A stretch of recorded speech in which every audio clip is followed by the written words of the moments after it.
Hi guys, this is the next part of What If Gohan Never Stopped Training. I hope you enjoy it and be sure to leave a like and subscribe to ensure you never miss another exciting story. Gohan awoke just before the dawn. Piccolo was still in his meditative pose as it was rare for him to actually sleep, and was hovering about a foot off the ground. The fire beside him had long since burned out. Gohan stretched for a moment before mirroring Piccolo's pose once more. He turned to the east, watching the first rays of the new day creep over the mountains. Enjoying the warmth of the new day, he thought back to their training time before the Saiyan arrival. He had never truly appreciated the majesty of the sunrise before his time in the wilderness. Truthfully, his mother never allowed him out of the house that early. Her baby might have caught a cold. Waking up to the sky painted and the world glowing with life had filled him with the determination to succeed, no matter how powerful his enemies were. Once he began training with Piccolo, he had noticed his friend giving the sunset similar attention. Piccolo was entranced with the purple and red streaks mingling across the sky. It made him feel less isolated. Piccolo had taught him to appreciate the falling of dusk, just as Gohan had shared the wonders of the dawn. "Hey kid," Piccolo shouted, echoing the call within Gohan's mind. Gohan was startled. He had been so lost within his own memories he had not even noticed Piccolo trying to gain his attention. "Sorry sensei." Piccolo grunted at him. At least the kid had the decency to sound sheepish about it. "Are you ready to see how the others are faring this morning, Gohan?" "Not quite. Can you provide me with a sword again, Piccolo, please? I did not bring mine since it was a school trip. I am feeling nice enough to go hunt down something for everyone's breakfast. Somehow I think ki blasting it may be a little more than they can handle," he said wryly. Nodding his agreement, Piccolo zapped a long-bladed sword and scabbard onto Gohan's back. "Thanks. Now if it isn't pushing it too badly, can you please go check on the others? If they start moving about, maybe sending them out to gather some firewood and tell them to dig a pit for cooking." Gohan was right, that was pushing it. Growling lightly, he pushed off and went to go keep watch over the others. Gohan grinned at Piccolo's back. He doubted anyone in the camp would truly appreciate how fortunate they were in having Piccolo stand watch. Secure in the knowledge that no one would wander off, he went in search of his breakfast and something big enough to feed everyone else. Piccolo sneered down at the campsite. Why anyone felt the need to huddle inside one of the small, domed shelters instead of enjoying the space of the outdoors was beyond him. But then again, he had never lived inside anywhere except the occasional time of staying with the sons before the androids arrived. Shrugging the thought away, he noticed a few people were finally starting to stir and emerge from their beds. He was not looking forward to organizing the motley group, but at least he could turn them over to the kid as soon as he got back. He was a little surprised by the depth of apathy he had for the task. Maybe the Banshee woman is right, Gohan has to be able to deal with people at least on some level. Piccolo mused to himself. That thought was followed immediately by the horrified realization that he had actually agreed with the Banshee on something. Gohan's hysterical laughter filled his mind. In his horror, he had forgotten to shield. Does that mean there's ice cream in HFIL today?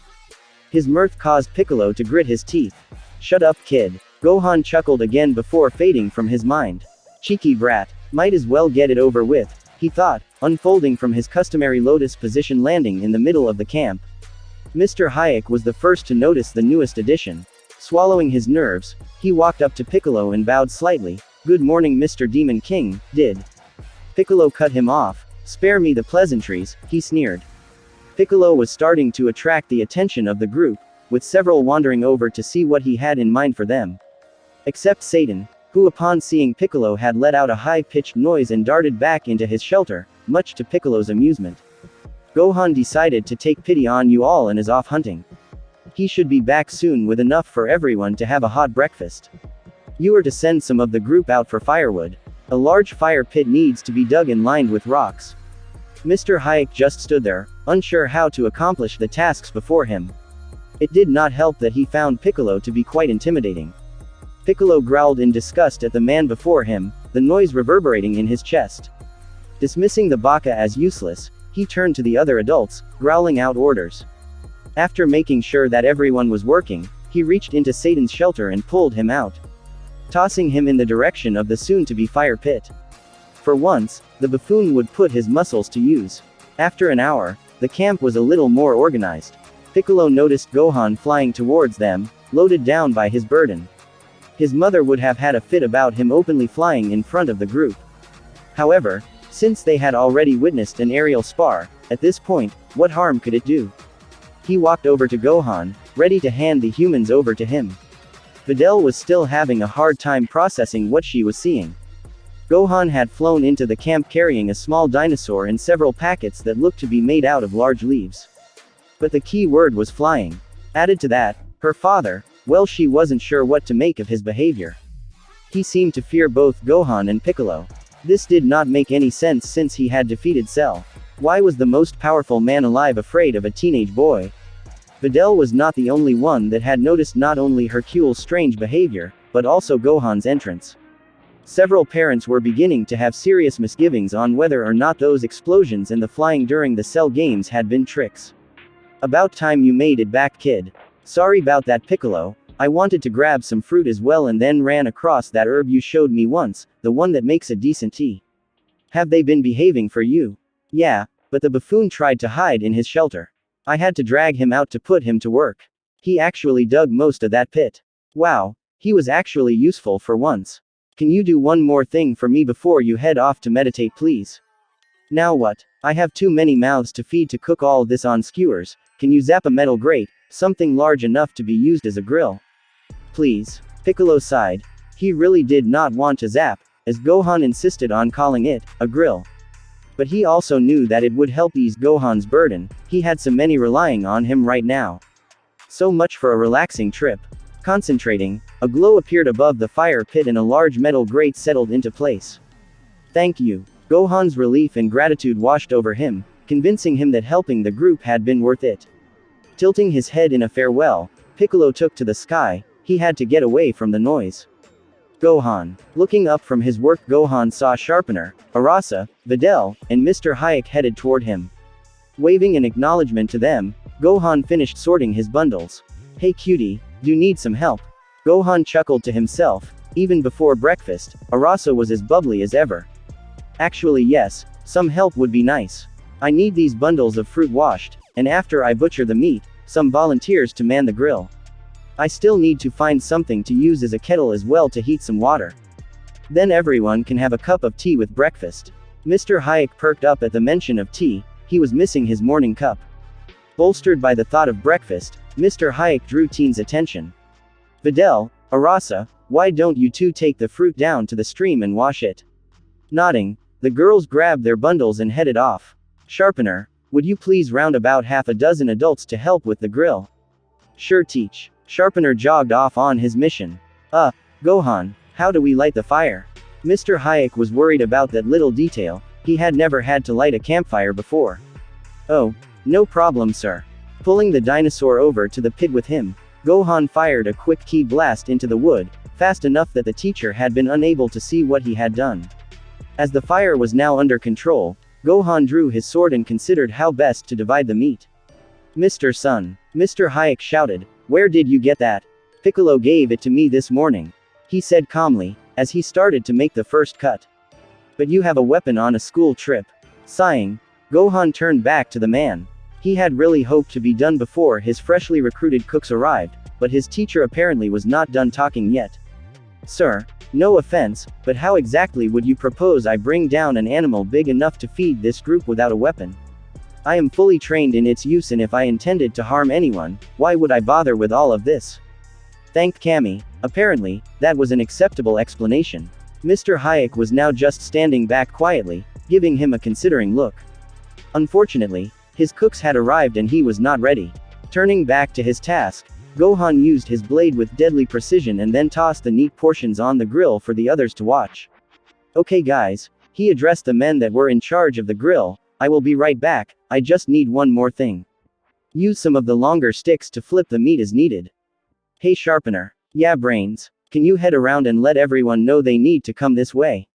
Have them bring their plates and cups, each kid has one of each. Sharpener nodded, jogging back into the main camp. He had never pictured Brains as an accomplished survivalist, but he was definitely grateful for it. Gohan took off and went to wash up, downstream from the girls. While there, he grabbed a large rock and hollowed it out carefully with a few well-aimed key blasts. Washing it out as well as possible, He filled his new kettle with water and heated it just below boiling with his key. He knew if he left the water to boil on its own over the fire, it would be at least an hour before anyone got a cup of tea. Trying not to spill, he flew back to the pit and placed the kettle on the grill. Sighing in satisfaction, Gohan stood back and watched the group work together. The men surrounding the grill apparently took their duty very seriously as all of the meat was being well tended. Videl and Arasa had been joined by a couple others and seemed to be done washing the fruit. They were on their way back to camp. The rest of the group was clearing a large area, probably for everyone to sit down together for the meal. Even the buffoon was working, placing rocks in a large circle for seating. Gohan smirked sadistically, noting that the buffoon looked horrible, as though he had not slept the night before. Mr. Hayek, who had been watching him since their earlier conversation, walked over to Gohan. "May I have a word with you please?" Gohan followed the teacher to a quiet area, away from the main group. He was just hoping that the sword issue was not about to be revived. Mr. Hayek took a deep breath, his unease apparent. "We have a problem, Gohan. The satellite phone I have does not work out here. We have no way to contact anyone and our transport is not due back for days. As I told you, I have no survival training. I was just supposed to be the chaperone for this trip. The school had arranged for someone to come with us but what? Who is the assigned survival instructor?" Gohan wanted to have a chat with whoever that was. They had been severely negligent in their duties so far. Mr. Hayek pursed his lips. He was not happy about the situation either.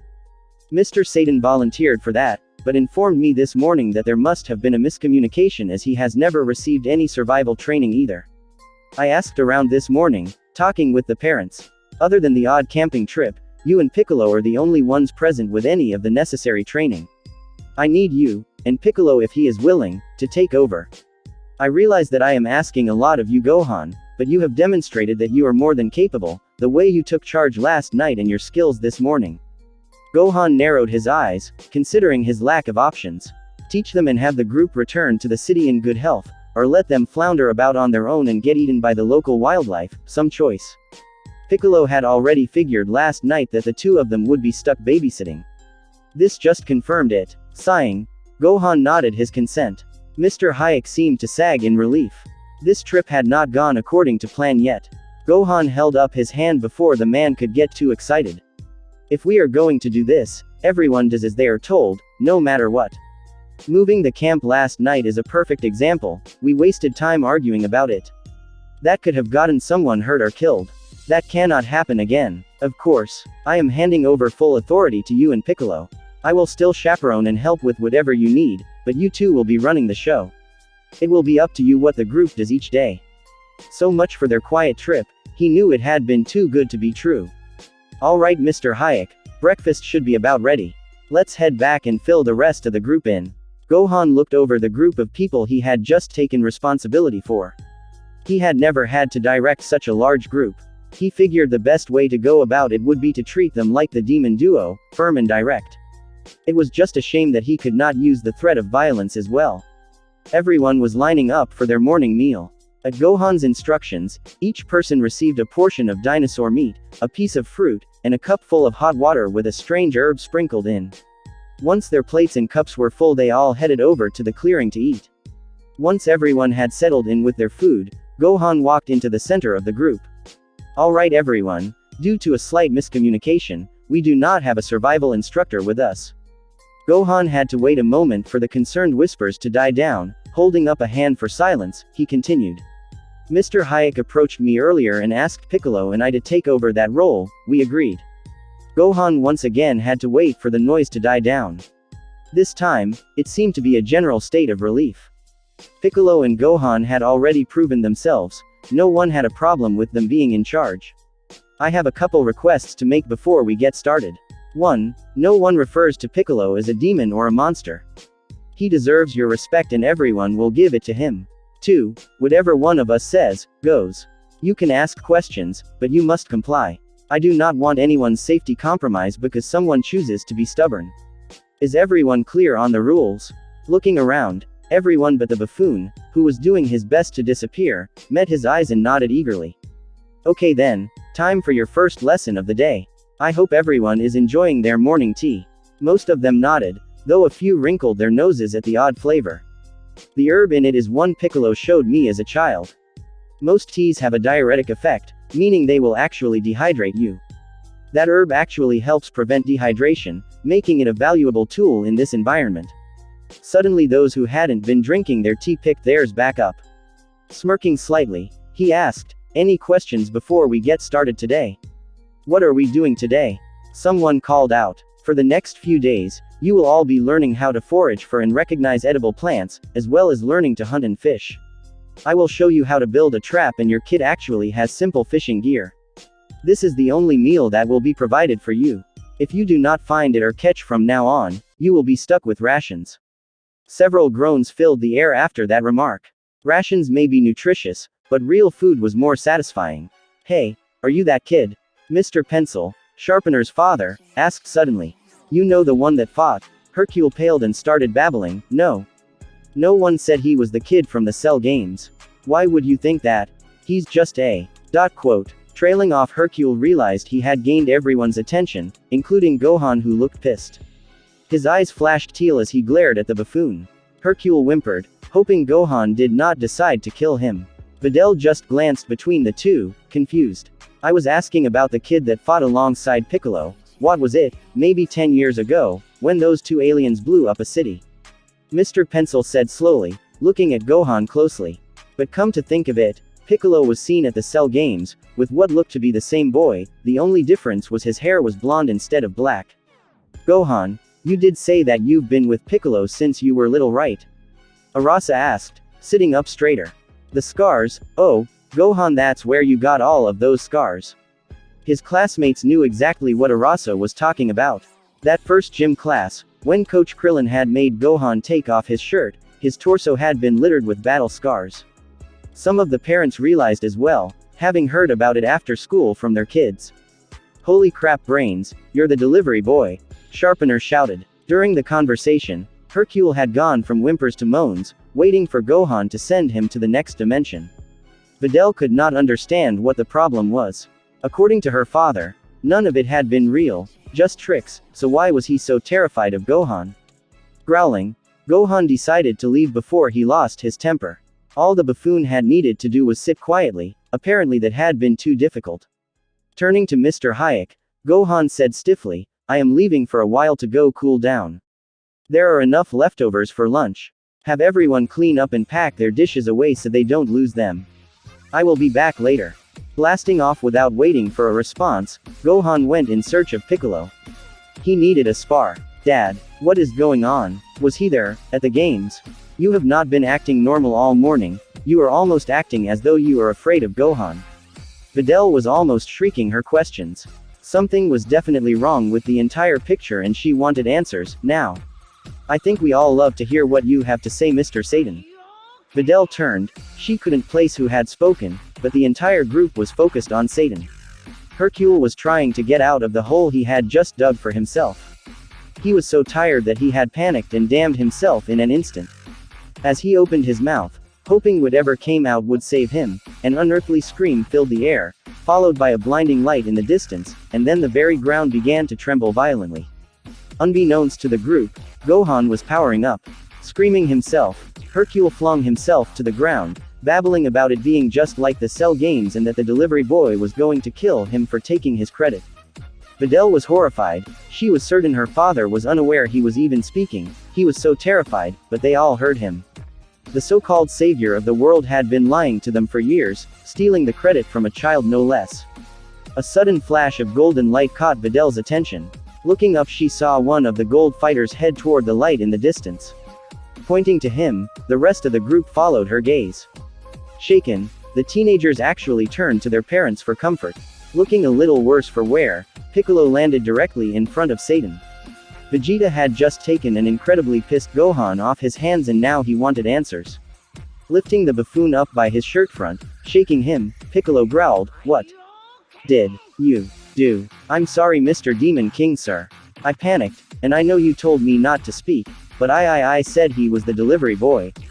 Please don't kill me." Hercule was babbling incoherently as the full gravity of the situation hit him. Flinging him away in disgust, Piccolo turned to the rest of the group. Pointing to the teacher, he demanded an explanation. I'm not sure. One of the parents thought he recognized Mr. Sun from when those aliens blew up a city. Then Mr. Satan was talking about Cell and the delivery boy. What is going on? The teacher was not the only one looking rather shell-shocked. Mr. Rubber was holding Videl and Arasa. Even the tough guys were standing as close to their fathers as possible. The ground was still trembling and excess energy continued to rip through the valley. It did not feel as though Gohan was even close to being done yet. Sighing, Piccolo considered his options. Judging by how fatigued Vegeta's energy already felt, there was no way the Saiyan Prince was actually going to tire Gohan out. That meant he was still going to have, at best, a semi-enraged Demi-Saiyan on his hands, surrounded by gaping humans demanding answers. Piccolo groaned quietly in frustration. All he had wanted was the time to enjoy his friend. Neither one wanted anything to do with the attention that would be directed towards them the rest of the trip. It was bad enough being in charge of them, but with the bombshell the buffoon had let slip, it was going to be a long 2 weeks. Piccolo. Looking up, Piccolo saw Krillin flying toward him. What happened? Gohan's energy went through the roof. Even the Kame house is shaking. Rather than wasting time explaining, Piccolo laid a hand on Krillin's head and transferred the information to him, showing him everything that had happened in the last 24 hours. Krillin inhaled sharply. When Gohan was happy, he was a joy to be around, but when he was pissed, he was terrifying. Beating the source of his anger into the ground until he felt they had sufficiently paid. Here, Piccolo reached into a small pouch tied to his waist and pulled out a sensu bean. Take this to Vegeta. If we are lucky he might be up for round 2. Gohan has not powered up to his maximum yet, make sure Vegeta understands that. Get back here as soon as you can, I need you to take that. He gestured to the unconscious heap that was the buffoon, to the city before Gohan returns. Blanching, Krillin blasted off as quickly as he could. Returning a scant minute later, he grabbed Hercule, taking him as far away from Gohan as possible. Turning back to the cowering group, Piccolo curled into his customary floating lotus position. Piccolo growled in anger. He was unused to explaining anything to anyone but Gohan, but he did not want the kid to have to deal with this when he returned. This does not leave this valley. His voice was harsh, forced through clenched teeth. Cocking a brow ridge, he waited for a moment. No one moved, no one protested. Yes, Gohan and I were there when the aliens landed, and yes, as that idiot blurted out, he is also the delivery boy from the Cell games. Pausing for a moment, Piccolo wondered how much he should share. Piccolo. Videl had to know. Gohan told us Cell killed his father. Can you tell us what happened? Cell almost blew the planet apart during the fight. The only reason Gohan had a chance to finish Cell off was because Goku sacrificed himself, preventing the explosion. What was my dad really doing? During the fight, I mean. Your father was hiding behind the rocks. Gohan said coldly. The group looked up and gasped in shock. There stood Gohan. His shirt was long gone and blood ran freely from the multiple cuts and abrasions decorating his body. What really unnerved them was the unconscious and battered Vegeta tossed over his shoulder. Dismissing her for the moment, he turned to his sensei. Do you have any more sensu beans, Piccolo? Rising, Piccolo force-fed one to Vegeta. Scowling at them, a newly healed Vegeta blasted back to CC. Muttering about surpassing Kakabrat, Piccolo handed Gohan the last bean. He noted with relief that the kid just looked drained at this point. After eating his bean, Gohan looked over the group. His loss of temper and control had obviously terrified them, and that was unacceptable. Arasa was silently weeping and Videl looked as though her world had ended, which in a sense, it had. Scrubbing his face with his hands, Gohan mimicked Piccolo's favorite mid-air pose, finding comfort in the familiar position. I apologize, Gohan said quietly. I lost my temper, but that is no excuse for scaring you all. Looking up with a haggard expression, his eyes shadowed with old pain, he continued, no one is to know about this, no one. Satan can have the credit, the fame, the attention, I do not want it. I took 9 lives that day, the 7 Cell Juniors, Cell, and because I did not finish Cell off quickly, my own father. Why anyone would choose to celebrate that? He trailed off for a moment, collecting his thoughts. My little brother never had the chance to meet Dad, I denied him that right. But I will make sure he does not have my childhood. He has never had to fight, he has never been beaten within an inch of his life, and he has never had to take a life. If the world finds out what really happened, his life will never be the same, you know, bro. No one blames you for your dad, even he didn't. Krillin said softly. He had returned from dropping Satan off in the city halfway through Gohan's talk. Shaking himself, Gohan turned to his father's oldest friend. Hey Krillin, what are you doing here? He was very obviously ready to change the subject and move on. Well, since your group is down one adult, I thought I might join you. Why don't you and Piccolo head out for a while? I will keep an eye on everyone and get them started on that first lesson. I might not know as much as you two, but we'll manage just fine. Nodding his thanks, Gohan and Piccolo took to the skies. Krillin sighed. That kid just never seemed to catch a break. Coach Krillin, Videl had come to stand in front of him. Shouldn't you take me back as well? I don't think Gohan will want to have to deal with me.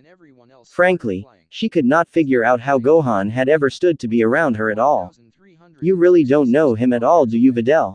Krillin said sadly. Consider who is with Gohan right now, his best friend, Piccolo.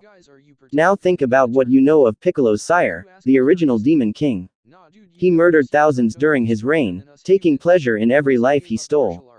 If Gohan does not hold a grudge against Piccolo for that, and I might add that he never has, do you really think he would hold your father's lies against you?